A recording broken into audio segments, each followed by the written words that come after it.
Jesus can't be black or white and real. If you want to talk about Jesus the way that I, a non-Christian, would, as though he is a fictional character inside of a book, then you can make him whatever color you want. The idea that a bunch of Middle Eastern people just decided to follow some guy who was either black or white, and that the fact that he was black or white was just not ever mentioned in that book. It don't make no sense. It don't make no sense. It does not make sense to me. Some white brothers and sisters are not taking it lightly with the fact that the discovery of that Jesus is not white, Jesus is black. So listen to me closely. This is not about religion. It is not about history, okay? This is about power. It's about identity and the deepest psychological war ever fought, okay? For a number of years, the image of Jesus has been one of the most powerful symbols on earth. And yet, when the world is confronted with the possibility or the truth that Jesus was not white, but a man of color, closer to black than European, white people begin to lose their minds. You know? Why? They panic. They go into denial. Why? It is because they cannot worship a black Jesus. That is the reality. They cannot worship a black Jesus. So today's commentary is not only about skin tone, but it's about how entire empire was built on lies. It's about how images were weaponized to shape the minds of billions. Okay, today's commentary, it's about how white supremacy needed a white God to survive, and how the exposure of a black Jesus threatens to dismantle the very core of the system. So I want to dig into this, but I have some videos here I want to play to you, and I have some white and brothers talking about this and black people too reacting on it. Let's watch these clips and then we're coming back strong and bigger. Of the Little Mermaid, it don't matter. However, Christians have decided that the Bible is real, and therefore everything inside of it is also real. So much so that they are going to form their entire lives and everything they do around what the inside of this book says.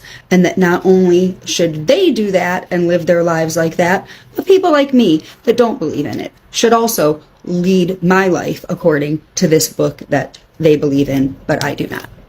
If I didn't live in America, this probably wouldn't bother me, but unfortunately, our country is run by a very small minority of religious zealots that insist that even though we have separation of church and state, a lot of our laws are based on Christianity. So the only reason why this is even something that I care about at all is because it affects me in that manner. That being said, autism. So I really don't like it when people say things that can't possibly be true. So if you want to talk about Jesus the way that I think you want to talk about Jesus, which is that he's a real person that actually walked the earth and that the Bible is real and so was he, then to suggest that that book was written at that particular time in history about that place on earth. Now, I'll hold your hand.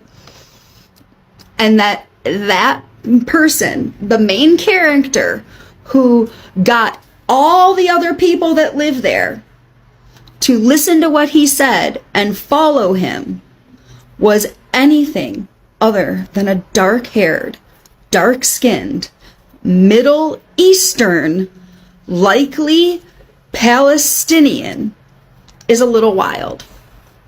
The video I made is like the exact collation of that. People don't listen to people that don't look like them. I'm not making those videos for the black community.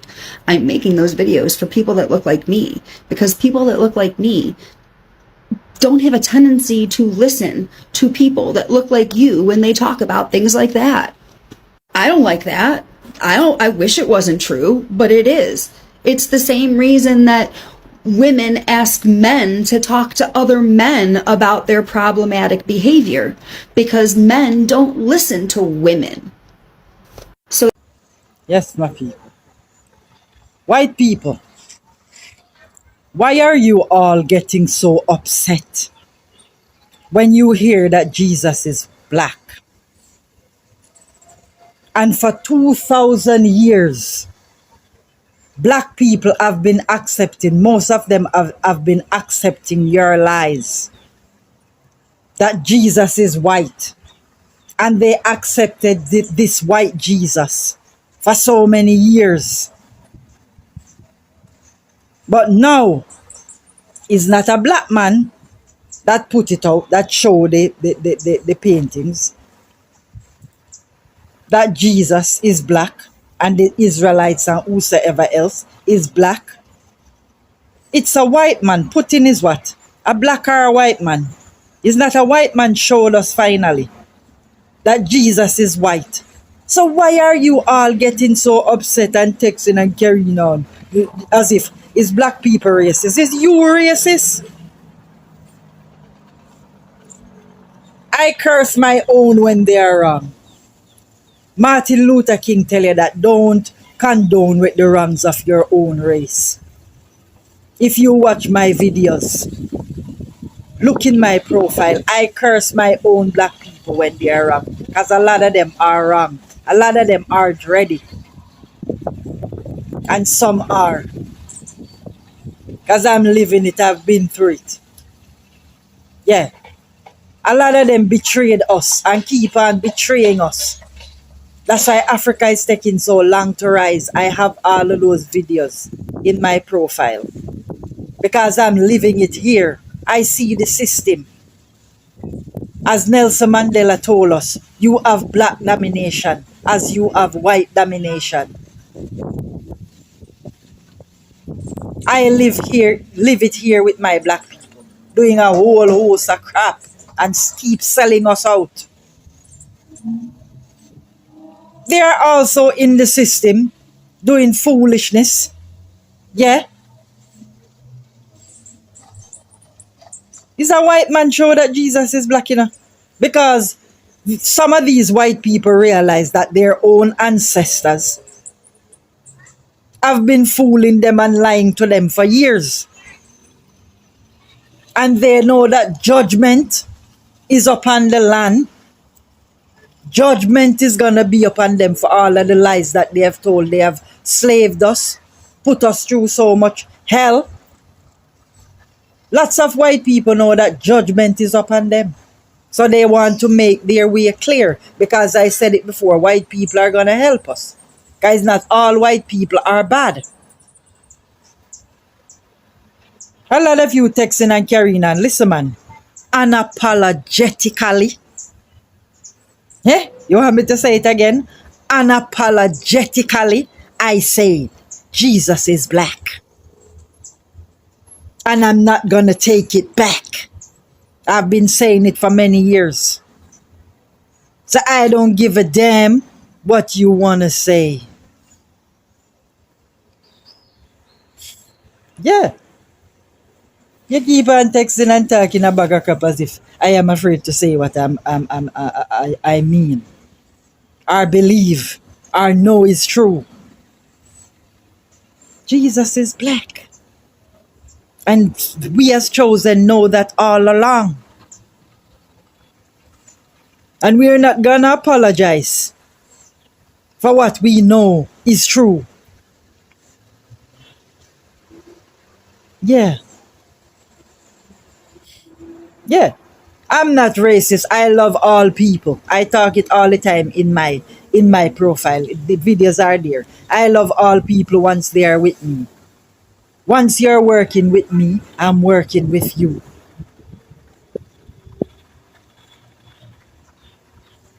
You really came from the line of Cain. Yeah. That's why you show that most of all, you really came from the line of Cain. Will always have jealousy and envy. If you came from black people, you, white people, you came from us. And if you came from us, all race came from us, then we have to be the founded creator. The King of Kings is black. Mother Nature is black, is a black woman. She's the source. She gave birth to all race. You're telling me about he is Jewish and he was this and he was that and he was that. The Garden of Eden is in Africa. If you read Genesis, it tell you down to the river Nile, Ethiopia. It is right there in Genesis, Ethiopia. Right in when they are talking about the creation of the world and Garden of Eden. Go and read your Bible. That's where mankind was originated from. That's where mankind came from. And that is black people's land. You all came from us. So God has to be black and the goddess has to be black. You're talking about color don't matter. Color matters because why you put everybody, why you taught us that everyone is white. Jesus is white. Mary Magdalene is white. His mother is white. Joseph, white. All of the Israelites, white. Abraham, why you show them in shows that all of them is white if color doesn't matter? If it doesn't matter to you. Yeah, that's what I'm saying. Because I'm not going to apologize for what I say. I say what I say and I'm going to say it again and again and I will say it again and again. Jesus is black and that is it. The truth is out. We're tired of the lies and the foolishness. White people are tired of it too. Lots of them. They know that judgment is upon their heads because of their ancestors. And some of them are trying to make it right. Yeah. The King of Kings is black. Take care of yourself and the Queen will always see you again, my lovely people. Love you. How do I say this? The entire Bible is about black people. Not only was Jesus black, but every character in the Bible seems to be black too. Yeah, Zephaniah and Jeremiah and Jebediah, those all aren't white people names, okay?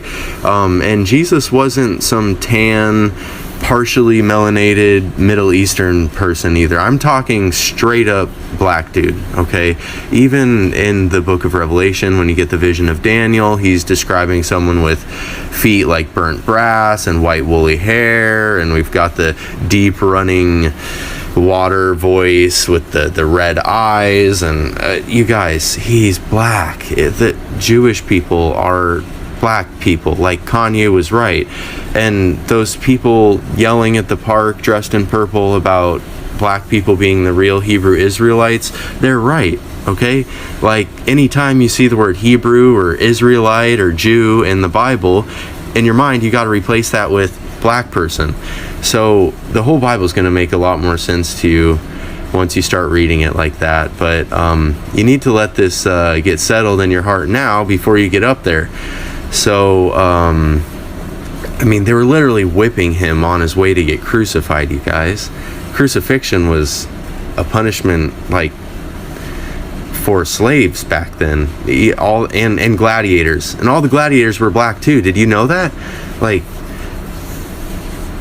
you guys, he was sold for 30 pieces of silver. That was the maximum amount of money that a slave could be sold for. Oh, just coincidence? Above his cross it says INRI. They were like mocking him. They were saying it says this is the king of the Jews. They're saying, like, here's the king of the black people, look what we did to him. Why does the KKK burn crosses, you guys? The racist KKK.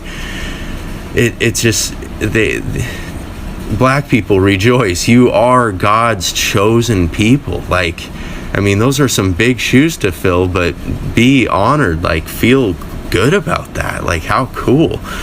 Anyway, see. Okay, so here's something I don't really understand. It's almost pretty much a consensus worldwide that Jesus was probably black, or at least not white. And so it totally makes sense why white people would be persecuting POCs for their entirety of humanity, is because depending on what aspect of Christianity you agree to, if Jesus was black, and you get to choose what you are when you come down here, like you actually get to choose your family or whatever, those people who resemble God more, POCs, would be closer to his image. Therefore, white people persecute against them because we're jealous. We're jealous that we weren't strong enough to be black. The Bible, and I got to bring Billy Graham as a witness here because, you know, Billy is a great evangelist. And years ago in the 60s, when he was teaching in Africa, he told the people there that Jesus was a black man.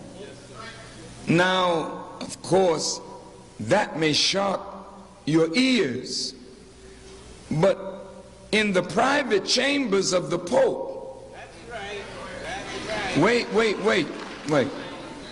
he has a picture of a black Madonna and a black baby Jesus.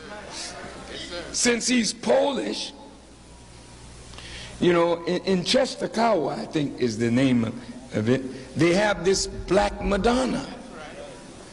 All over the world, there's this black Madonna. But in America, we've never seen it.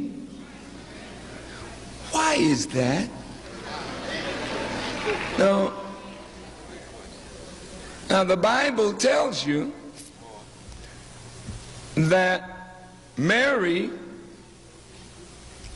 was an Egyptian woman. Of course, you know Egypt is in Africa. And not that I'm teaching you anything that you don't know. And the Bible teaches that Jesus had hair like lamb's wool. Something like some of the black students that are here, or the black people that are here. And his feet were like burnished brass. Now, it really don't make any difference to me if he were blonde or blue-eyed. I'm just telling you the truth. Because when you mature, you see beyond color. You know. But how mature are you that you knew he was black and then painted him white?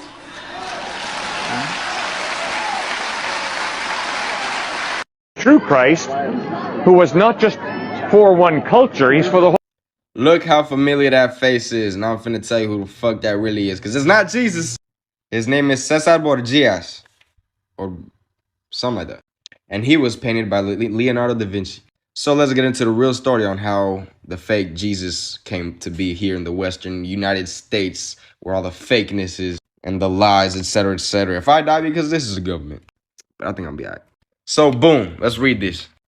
Between 1502 and 1503, Cesare Borgia hired Leonardo da Vinci to be an architect and engineer, in which him and Leonardo da Vinci also became intimate lovers in a homosexual relationship. They were lovers. Expressing his love for Caesar, Leonardo painted many pictures of him. Caesar's father, Rodrigo Borgia, who later became Pope Alexander VI under the authority of the Catholic Church elite, had his son's picture put up as Jesus Christ in the Western world and ordered any pictures of a black Jesus destroyed. Caesar had sex with his own sister, Lucrezia, and he killed his brother Giovanni in 1497. And this is the man who the Catholic Church gave their consent to allowing his picture to be put up and portrayed as Jesus Christ. The white Jesus of today was modeled by Cesare Borgia. Cesare Borgia, Jesus of today. Everybody knows Jesus was black, but, you know, Yahshua, Yahweh was black. I don't like Jesus. That's a whole white person thing. But, and I'm not making this racist. I'm just saying everything how it is factually. Or politically correct, if you dig my flow. What are you doing? Which brought me to this. So who's the white man posing as Jesus Christ? His name is Cesare Borgia, the second son of Pope Alexander VI of Rome, which I just read. He modeled for the image of the new Jesus Christ originally painted by Leonardo da Vinci. So it's kind of like they started the whole false reality of America in a way. You know, it's like all the beliefs and everything was painted on a fake Jesus. Took away all the black all the real story of who Jesus is and all of that, and switched everything up, and enslaved a whole bunch of blacks, my people, other people's, you know what I'm saying? I'm not putting names out there because you know what I'm saying? Not to offend nobody, but white people hate when other people speak about Jesus and how he's not white. But I just gotta put this out there because this is not him. In the Bible, Jesus has fiery eyes, woolly hair. His skin is black. Come on now, like come on now. This ain't no Jesus Christ. He don't got no blue eyes. He don't got long hair like this. He don't got a beard like that. He's not like this. He's not at all like this. This looks like a motherfucker named Joseph. But really, his name is Cesare Borgia. Cesare Borgia. I wonder if I'm saying it right. But yeah, you're welcome for clearing that up. Yeah. Welcome back. I will start with the making of white Jesus because he was made, he was presented to us. And to understand why idea of black Jesus is too controversial, we have to go back to history. I always tell you a number of times I love history because sometimes history confirms whether oral, traditional, just oral history or written history. Now, Jesus of Nazareth or Yeshua of Nazareth lived in the Middle East, a religion deeply connected to Africa, okay? And the people of that land were dark-skinned with woolly hair. African and Afro-Asiatic features too, they had that. In fact, the earliest Christian communities in Egypt, Ethiopia, and Nubia depicted Christ as dark-skinned. So for the first few centuries, there was no obsession with making him look European. No, for the first centuries. But everything changed when Christianity became a tool of empire. How? Under Constantine in the 4th century, Christianity shifted from a movement of oppressed people to a state religion, Rome. From Rome and later to Europe. And it took ownership of the image of Christ, and from there, the process of whitewashing began. This is history, my baby. This is history, baby. It is sweet. Leonardo da Vinci, artists like Michelangelo, is it Michelangelo or Michelangelo, and countless of other artists uses European nobility as their models for Christ. So the face of Jesus was remade in the image of the ruling class. Blonde hair, blue eyes, pale skin, not because of evidence, not because of history, but because white rulers wanted to see God looking like themselves. Personally, as I can think as a black man, is that Jesus looks like you. God looks like me. God looks like the other one. So you can build Jesus on your own image. But again, I will say this. This was not just innocently. Making Jesus look like them was not just innocent. It was psychological warfare. When Europe colonized Africa and Asia and the Americas, they carried the white Jesus with them. When they went in missions, in schools, in churches, they showed images of European savior, okay? And when they enslaved Africans, they used that image to control minds. They enslaved Africans, they used that image to control minds. Look, they said you will come near and you will say something like, your God look like us. They have the picture already. And they will say, we are closer to God, than you are, okay? And if you want salvation, you must obey us. That's what they could say. And white Jesus was the perfect tool for colonization. It made the oppressor look holy and the oppressed look cursed, okay? So it turned whiteness into divinity and blackness into sin. So it was not just about religion, but it was propaganda of white supremacy. But the historical reality is that the Jesus of history was not a European man. He was born in Bethlehem. He was raised in Nazareth. He lived in Galilee and moved through Egypt. Okay, he was a man of a region where skin was brown and dark, where the sun kisses the skin deep, where people had curly and woolly hair. The Bible itself hints in Revelation that Christ is described with hair like wool and skin like bronze, burned in a furnace. Even in Matthew, his family hides in Egypt, which could make sense. It could make no sense if they were pale European. How can you hide in the midst of the people who don't look like you? You will be outfished easily. Okay, archaeological reconstructions of first centuries Jews shows people with darker skin, broad noses, and Afro-Asiatic features, nothing like the blue-eyed portraits that dominate European churches. This is historically. So, historically, it is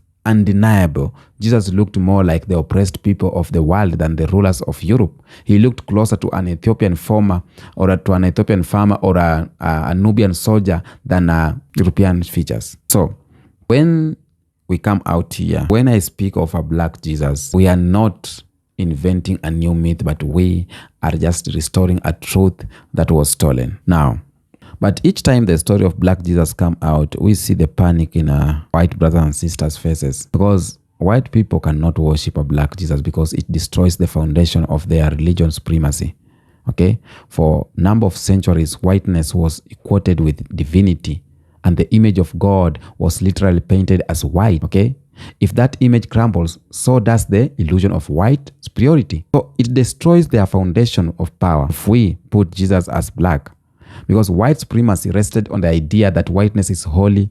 A black Jesus tears that down. It shows that salvation is not white, that God is not with the colonizer, but with the colonized. Okay? For centuries, they claimed to be God's chosen one, justified the image of the white savior. A black Messiah reveals that God identified with the oppressed, with the slaves, with the poor, with the marginalized. And that truth is devastating to a system built on oppression. Okay? It forces accountability. It destroys their psychological comfort, because for many white Christians, the image of Jesus is personal and they see themselves in him. Okay? So a black Jesus forces them to look outside themselves, to find divinity in a face they once despised. And that's why they resist. That's why they resist. And this is just not about theology. It's about psychology. Okay?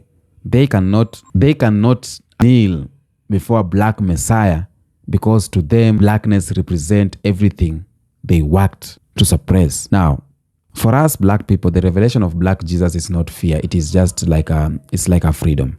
Okay? Because for a number of years, black people were told that they were cursed. They were told that we were the sons of Ham, I think. They said that black skin is a mark of inferiority. Okay? And they said that to bow down to a God who did not look like them, but the truth of black Messiah flips the script. Okay? A black Jesus says, your skin is holy and your hair is divine and your struggle is sacred. And this means what? It means that when we were chained, God was chained with us.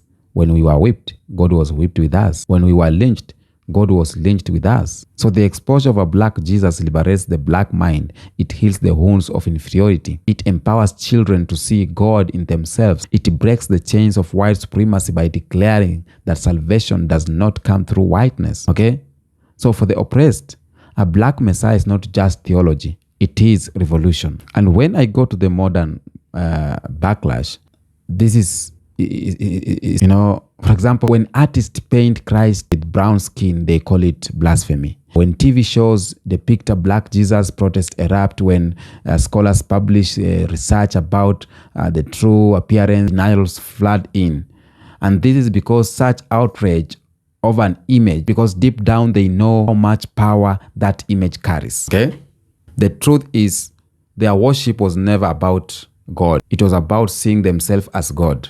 So a black Jesus strips that. Okay?